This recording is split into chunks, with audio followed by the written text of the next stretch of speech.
to the 2020 EmpowerMint Conference. Hello from the exec team. My name is Josh Foster, co-founder and CEO. And I'm Sharon Pearson, co-founder and CTO. And my name is Marquita, Amoah, the editor-in-chief. We're excited to share this dynamic panel with you today. Please feel free to take notes and join us in the live breakout room to debrief after the panel concludes.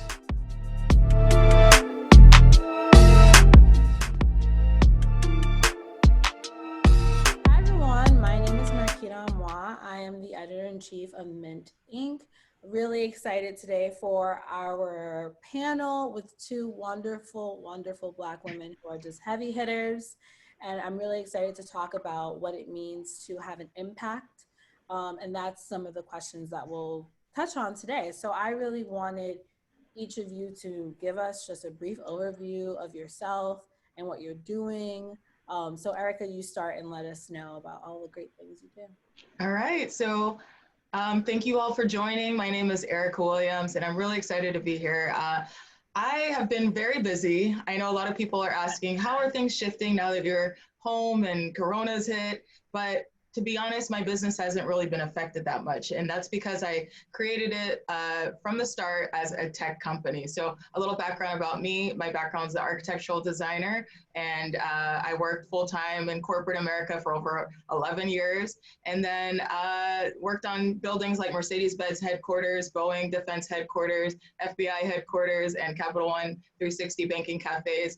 And I had a great time doing that, but I found an itch for being an entrepreneur.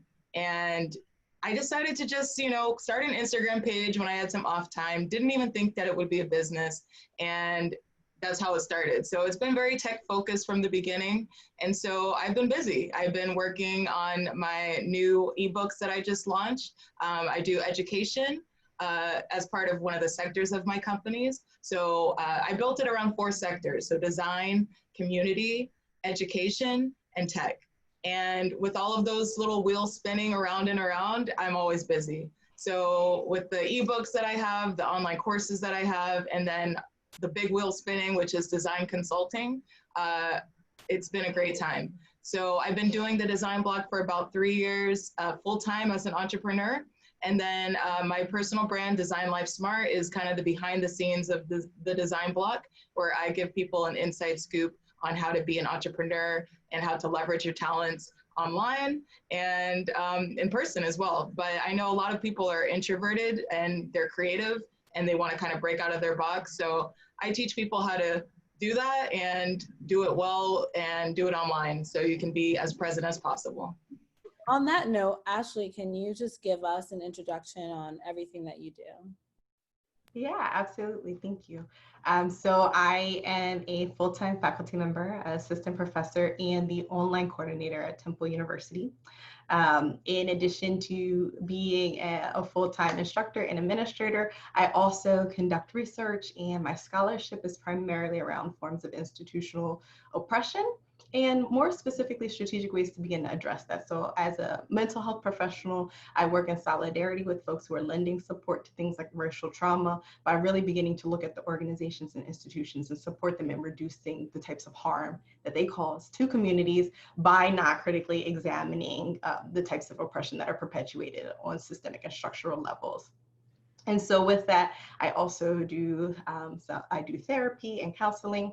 And also I do some national and state level work with race equity at, across different systems to begin to help organizations and broader systems begin to address their internal processes to have more sustainable change versus some of the more superficial practices that have been implemented to address diversity and inclusion issues.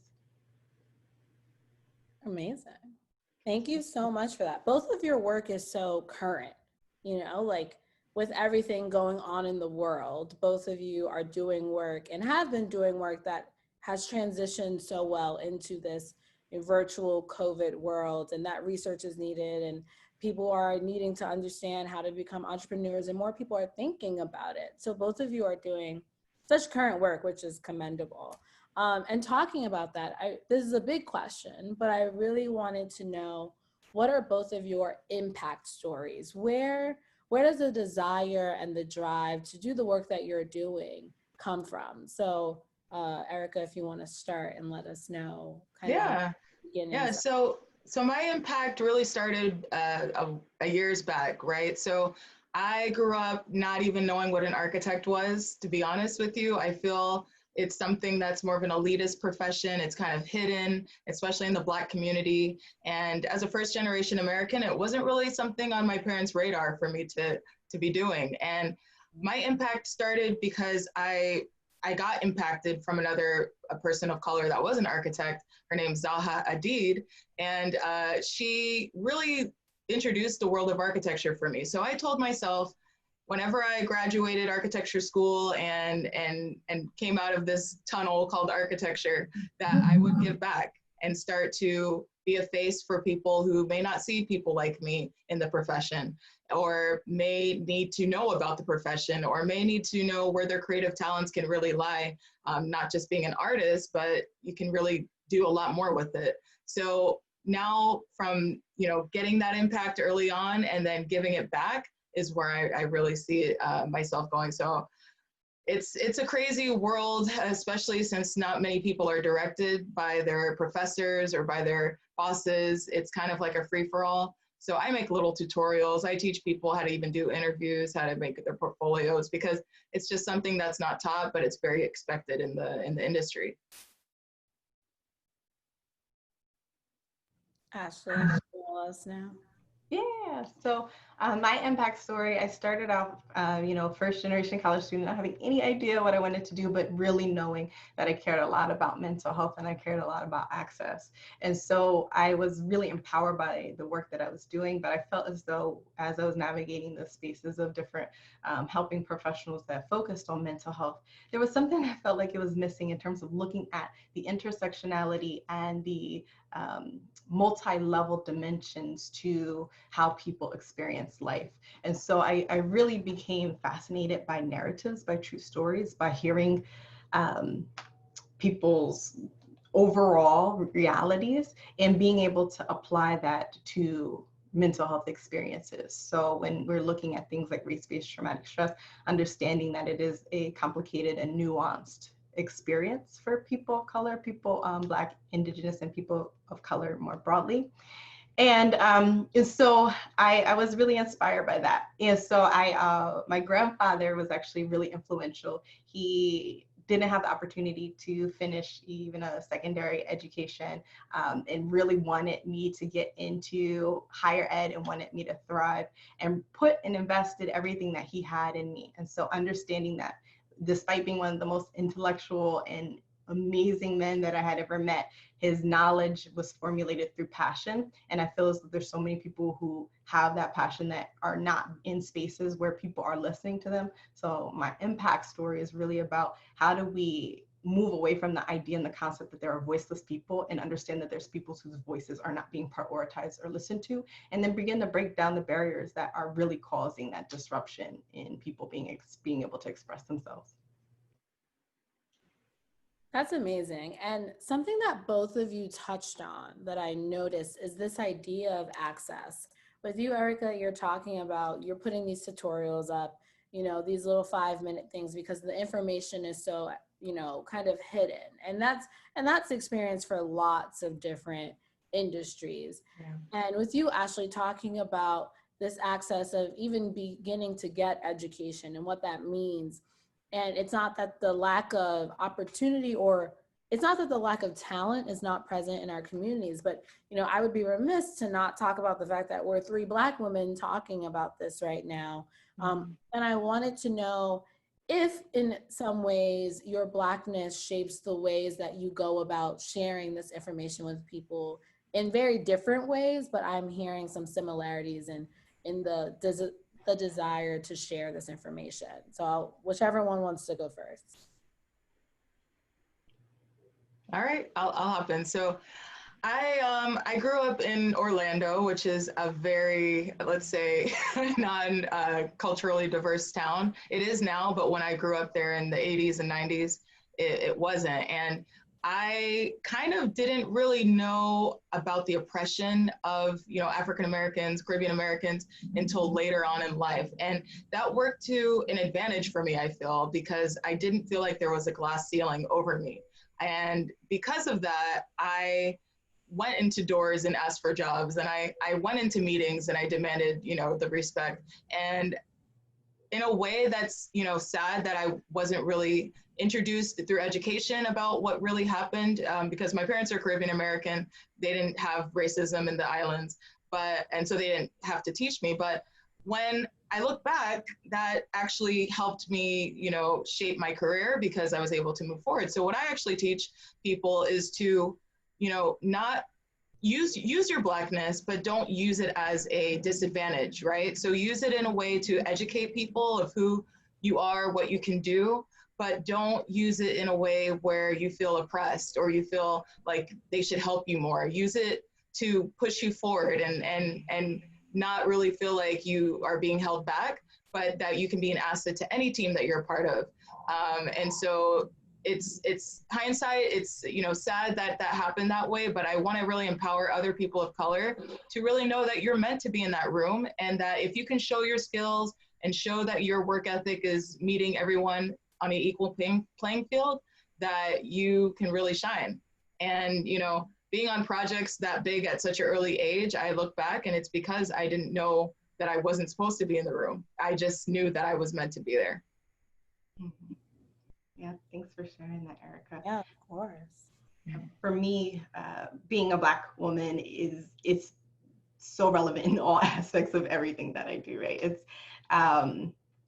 It's something that I'm very keenly aware of, especially when I enter into different spaces, particularly in academia, but also with my training and curriculum development as well. I'm very aware that there are some certain assumptions that are made about me before I even get a chance to share any of my credentials or anything of that sort. And so I in like solidarity with what is being shared, I look at my experiences and my testimonies as a Black woman as a way to continue to open the conversation and the door for people to realize the compounding effects of intersectional identity of race.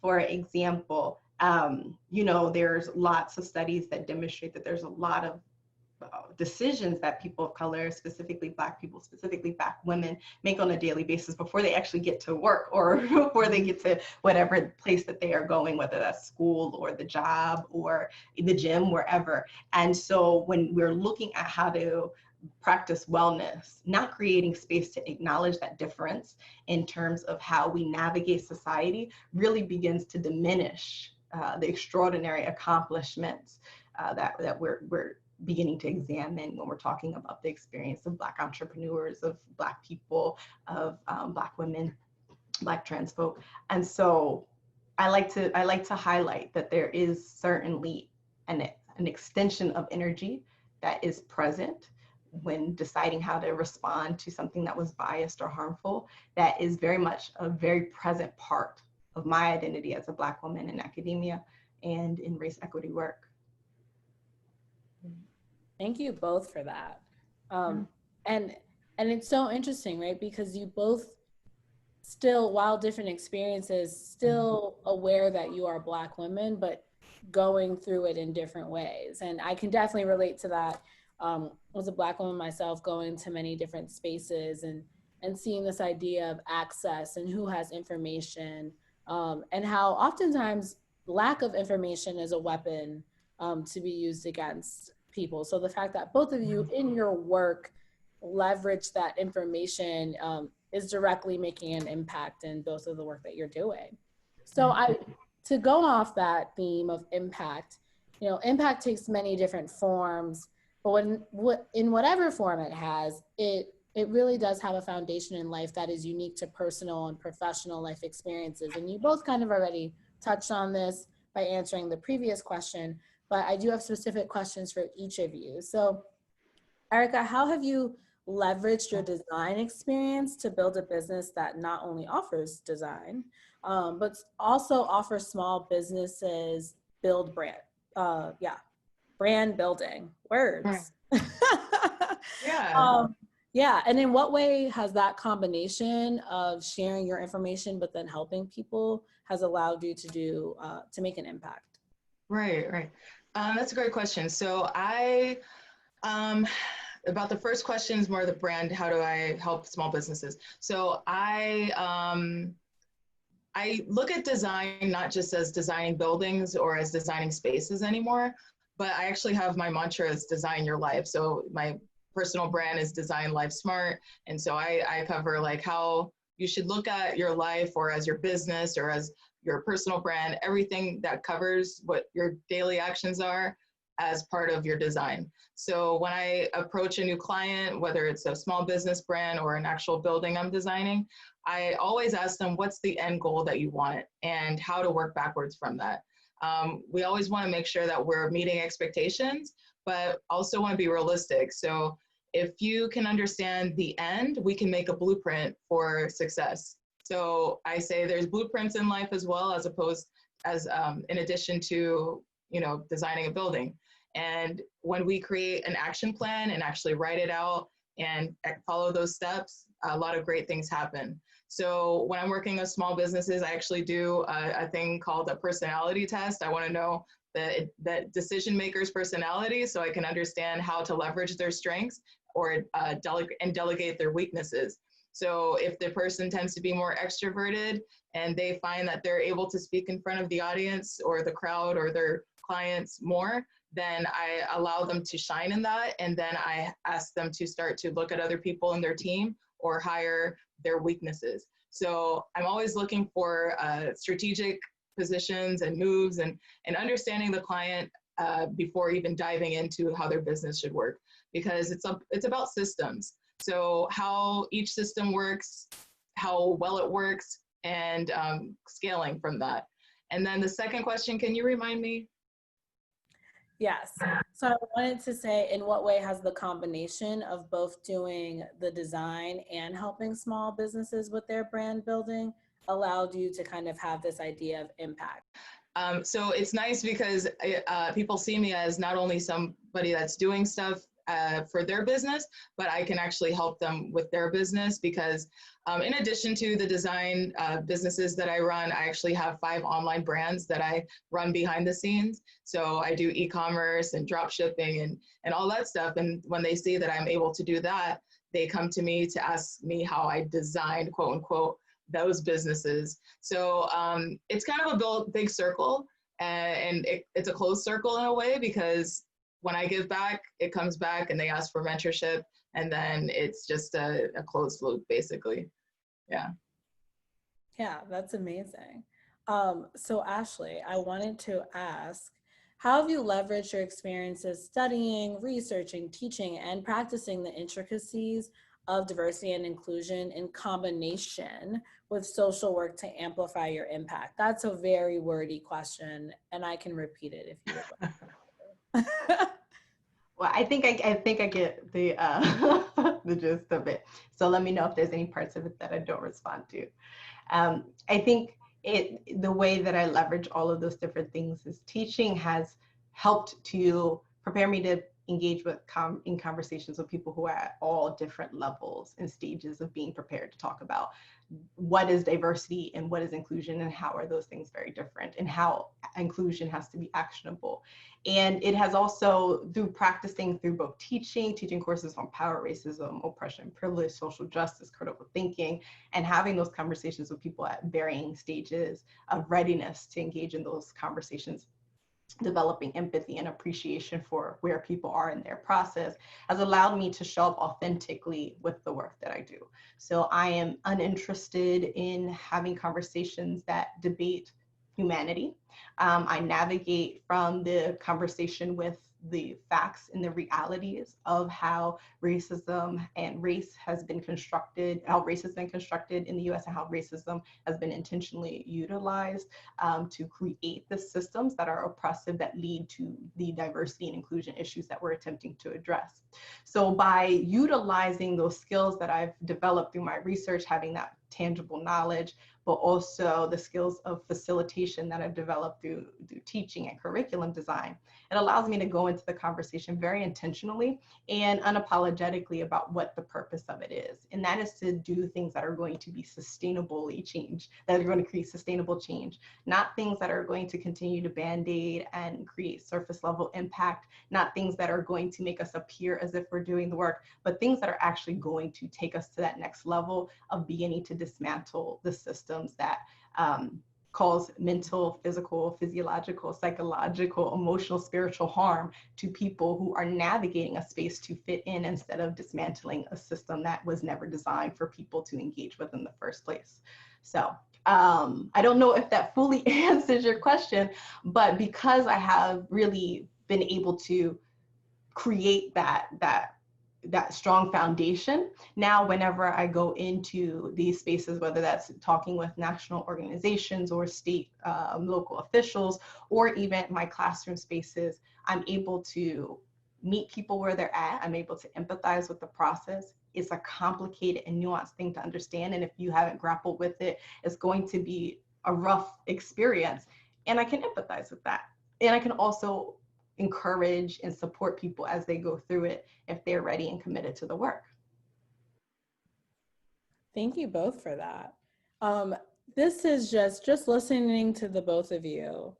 My question, and hopefully everyone who watches this, their burning question is, how do you even have time to do anything with all the things that you both are involved in? How do you balance all of this work that is so important, so current, and really does make an impact?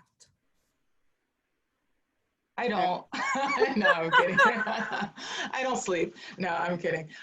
So I just exactly what I do and teach to my clients and mentees, I do with myself. So I know my personality type. I know my strengths. I know my weaknesses.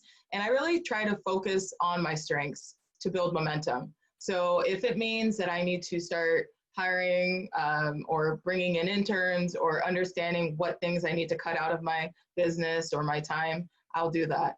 And I have planners that, I set the schedule for my day. I have things that I'm always constantly looking at to make sure I'm optimizing my time. And when I feel like I'm not optimizing my time, I always try to restructure, because if you burn out, you're not going to be able to make money. You're not going to be able to run a business. You're not going to be able to finish your work, and your quality goes down. So checks and balances. Yep. And I would say, I'm very grateful that I get to do what I love to do. And there's a lot of things that have to get done in a particular day. I'm always on the go. But what I can say is that I live in my purpose, and being able to do that is one of the most meaningful things that I've committed myself to. So while there are 100 different things to juggle, each of the things that I'm doing, I'm very passionate about, and I'm uncompromising in how I feel about them. So in a lot of ways, when it comes to researching or finding more information or creating a new curriculum, it's something that I wholeheartedly believe in, and it brings me joy and it brings me happiness to do the work that I do. So I balance it by being committed to doing things that I love. It's important. There have been things that I didn't love, and I stopped doing those. And that's a privilege to be able to do that, but building up the resources to be able to, and building up the faith to be able to say, you know what, this doesn't feel like it's serving me. It doesn't feel like my purpose. And so I'm going to keep digging until I feel like I'm doing meaningful work that I was created to do. Right.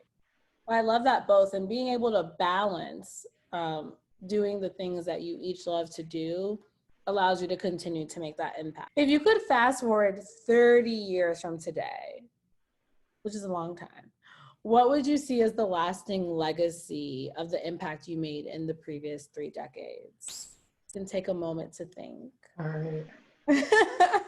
30 years. I don't think I even plan as far as 3 days from now. No, I'm kidding. I have big picture goals. Sometimes it gets scary when I actually put a definite, like, where I want to be. So I'll answer big picture, because sometimes the ceiling is so much higher than we make it. And yeah, so we have to be careful, but I will answer that I want to definitely impact at least 5,000 lives in some way, shape, or form, whether it's through financial freedom, whether it's through getting to architecture school, anything that I'm doing myself and people come to me for help.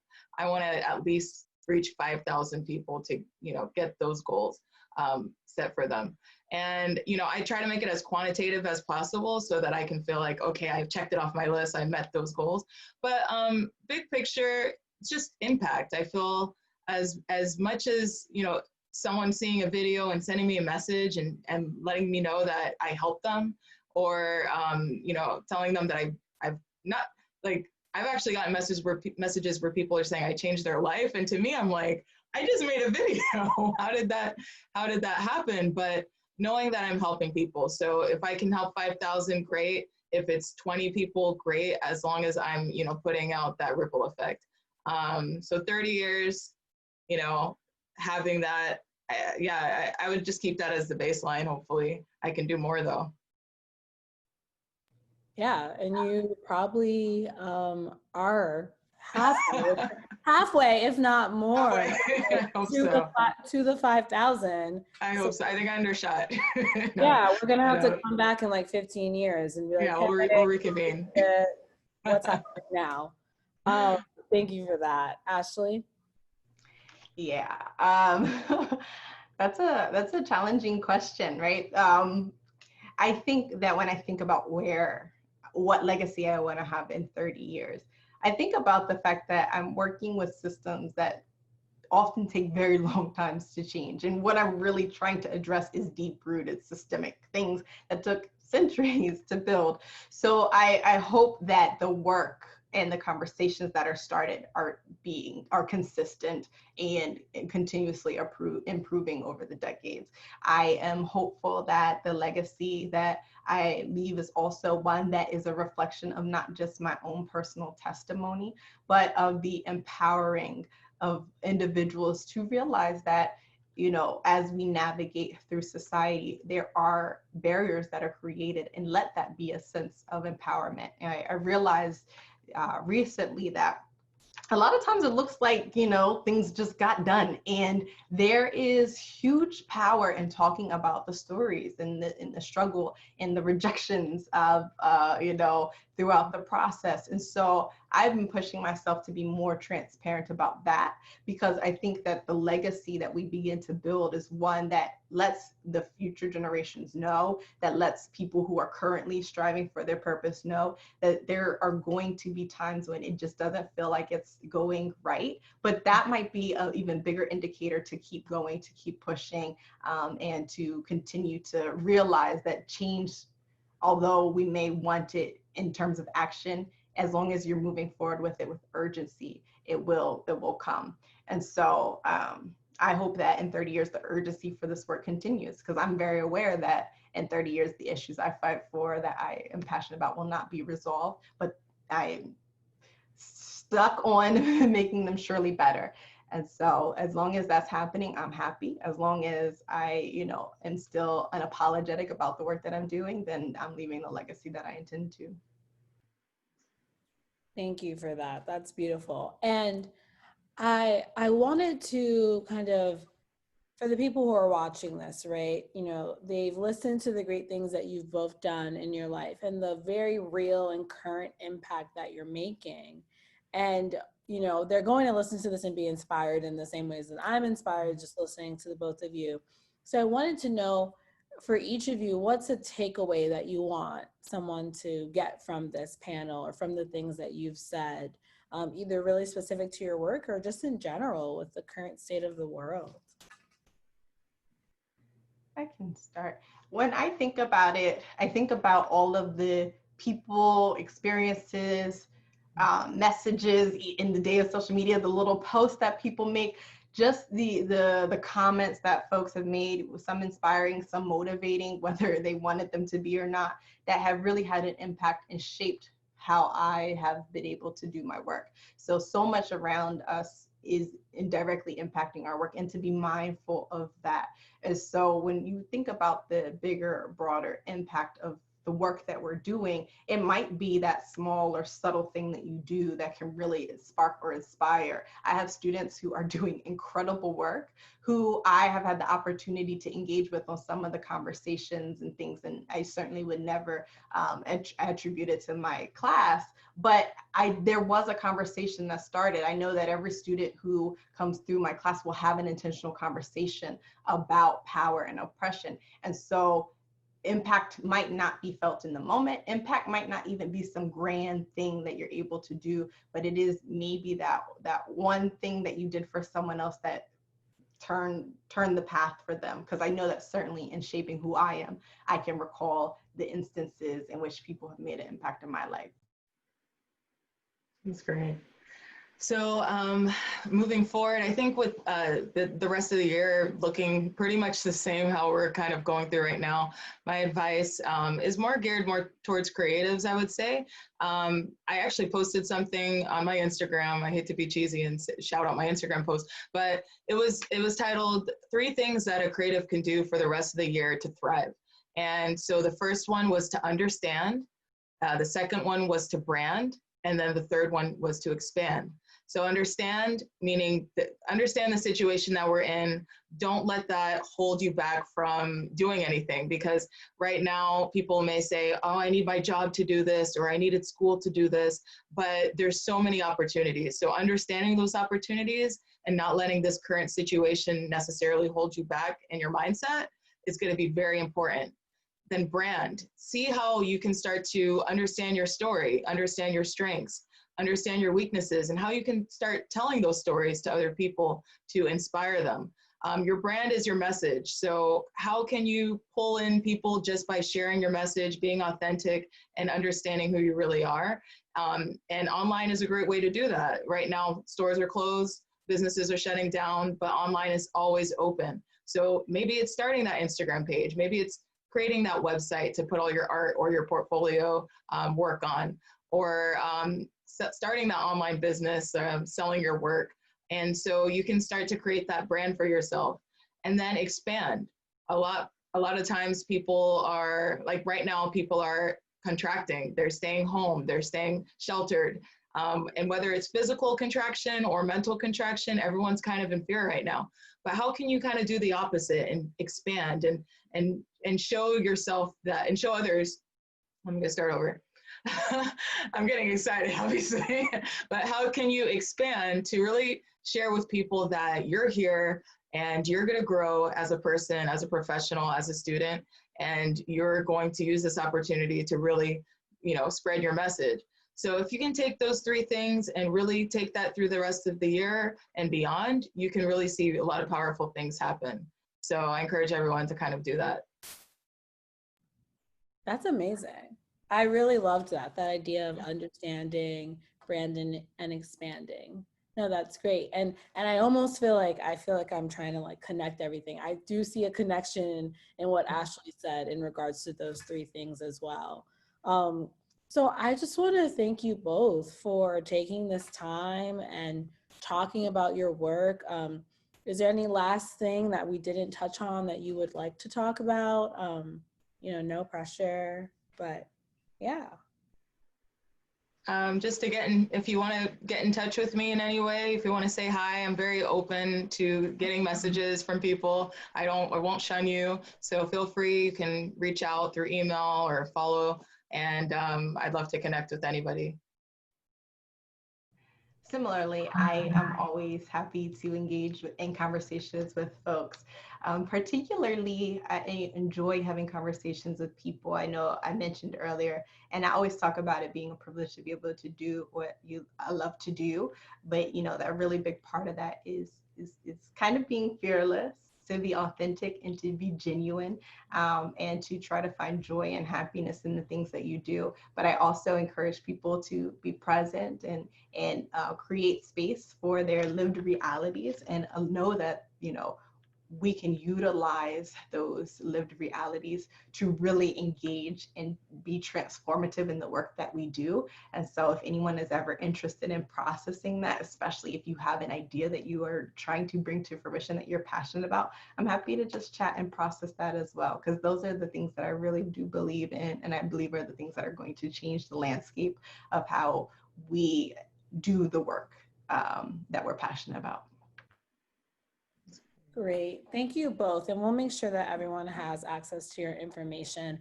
I just want to say thank you. It was a wonderful experience and a pleasure to hear the both of you talk about all the great work that you're doing and just making an impact on so many different lives. So I'm thankful for the time and wish you both great days. Thank you. You too, Appreciate Marquita. it. Thank you for hosting us. Yes.